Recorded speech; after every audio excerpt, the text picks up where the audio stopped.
Welcome to Mindful Moments. Nourish your mind on the go. Yeah. This video uses AI narration to present our original book analysis.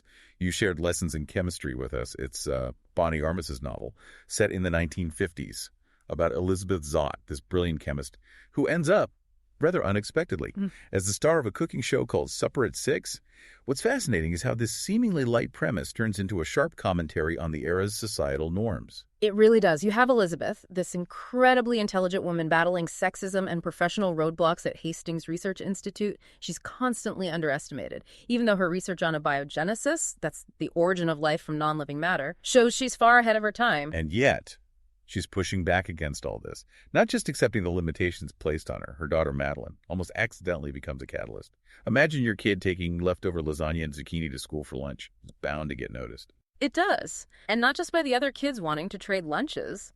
It brings Elizabeth face-to-face with Walter Pine, a TV producer, who happens to be the father of one of Madeline's classmates. It's a comical encounter, but as you read, you realize it's a pivotal moment. So this is where the path to Supper at Six begins.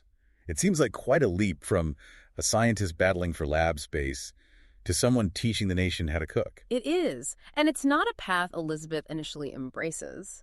Tragedy strikes with the sudden death of her partner, Calvin Evans, himself a brilliant chemist with a complex backstory. Left alone to raise Madeline, she's forced to consider Walter's offer. But she's not going to be some stereotypical 1950s housewife on screen, is she? She's using this platform to empower women, even subtly weaving in real chemistry lessons through her cooking. Exactly. She refuses to conform to the image the network wants.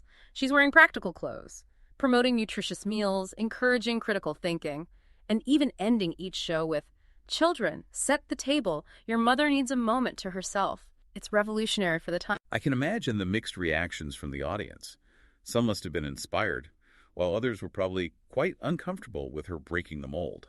That tension is what drives the story forward. The more popular she gets, the more she uses her platform to advocate for gender equality in education, pushing the boundaries of what's acceptable for a woman on television in that era. And this is all before we even consider her pregnancy, which adds another layer of complexity to her defiance of societal expectations. Right. Elizabeth was already fired from Hastings when she became pregnant with Madeline. Now, on Supper at Six, she refuses to hide her pregnancy, further clashing with the network. It's fascinating how the book weaves together these different threads.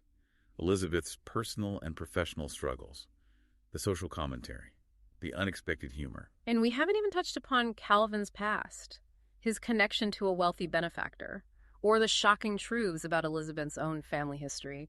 These elements add layers of intrigue and suspense to the story. It's clear there's so much more to unpack here. We've just scratched the surface of what Lessons in Chemistry has to offer. It's true. You mentioned being curious about Calvin, and there's a lot to unpack there. He's not just a brilliant scientist. His upbringing at St. Vincent's, a rather notorious orphanage, shapes his personality in profound ways. It gives him resilience, a sense of independence, but also a guarded nature. You can see how that early experience would make him drawn to science, a field where logic and discovery reign. It's interesting that his passion for chemistry mirrors Elizabeth's. Do you think that's what initially drew them together? Absolutely. That awkward first encounter in his lab, where he mistakes her for a secretary, is actually quite telling. She challenges his assumptions about abiogenesis. Remember, that's the idea that life arose from non-living matter, and immediately proves her intellectual equal. It's a meeting of minds that quickly develops into something deeper. But there's this secret Calvin carries, a mystery surrounding his parentage, and a link to a wealthy benefactor. It feels like there are hidden forces at play in their lives. And those hidden forces come to light in a way that makes you question everything.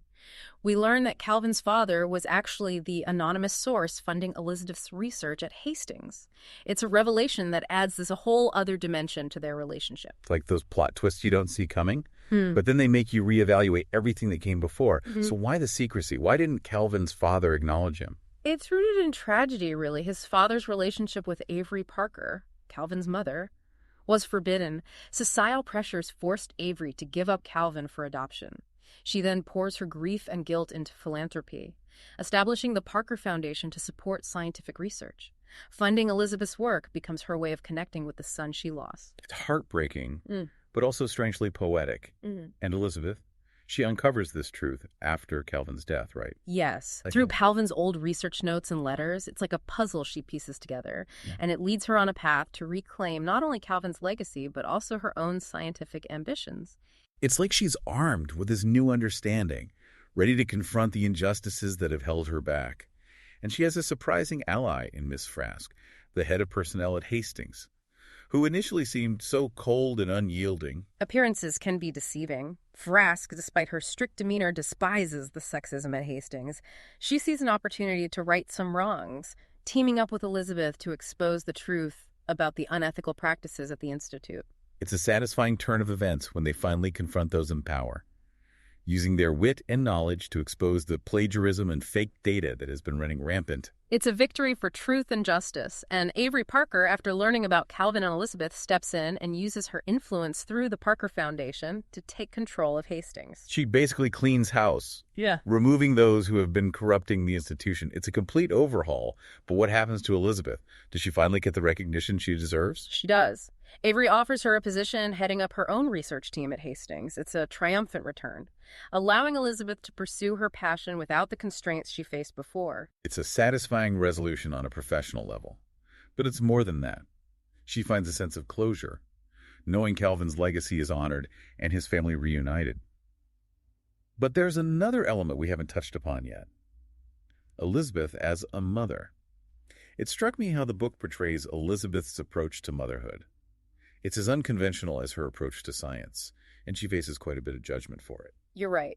She raises Madeline with this same scientific curiosity, encouraging her to think critically from a very young age. Remember when she's teaching Madeline to read using newspapers and scientific journals? It horrifies their neighbor, Harriet. It's hilarious. And it shows how Elizabeth refuses to limit Madeline based on what society deems appropriate for a little girl, and that extends to her whole parenting style, allowing Madeline to explore, experiment, get into a little bit of trouble. There's that scene in kindergarten where Madeline insists that humans are animals, much to the dismay of her teacher. But Elizabeth supports Madeline's logic, understanding she's just applying her knowledge of the natural world. Those moments highlight the beautiful dynamic they have. They learn from each other, challenge each other, and support each other's growth. It's through that bond that they both find their voices in a world that tries to put them in boxes. And speaking of finding her voice, Supper at Six becomes so much more than a cooking show. It's her platform to empower women, to challenge expectations, using food as a metaphor for life itself. She's not shying away from tough topics either. She talks about gender equality, education, and encourages women to pursue their passions, no matter what society dictates. And her message resonates. Women write to her, sharing their stories, thanking her for inspiring them to break free from societal constraints. She creates this community, this sense of solidarity. It's powerful to see how her influence reaches beyond the TV screen, even years later. There's that touching scene where she receives a letter from a viewer who became a heart surgeon because of her show. It shows you the lasting impact of Elizabeth's message. She demonstrates that one person, even in an unconventional role, can make a real difference by challenging norms and speaking their truth. Lessons in Chemistry has been such an engaging read. It's funny, thought-provoking, and ultimately leaves you feeling optimistic. If you're looking for a story that celebrates women, champions science, and reminds you that we have the power to redefine what's possible, then this book is for you. It's definitely worth adding to your reading list. And if you enjoyed this deep dive, be sure to subscribe to our channel for more insightful book analyses. You can purchase Lessons in Chemistry through the link in the description. Until next time, keep those minds nourished.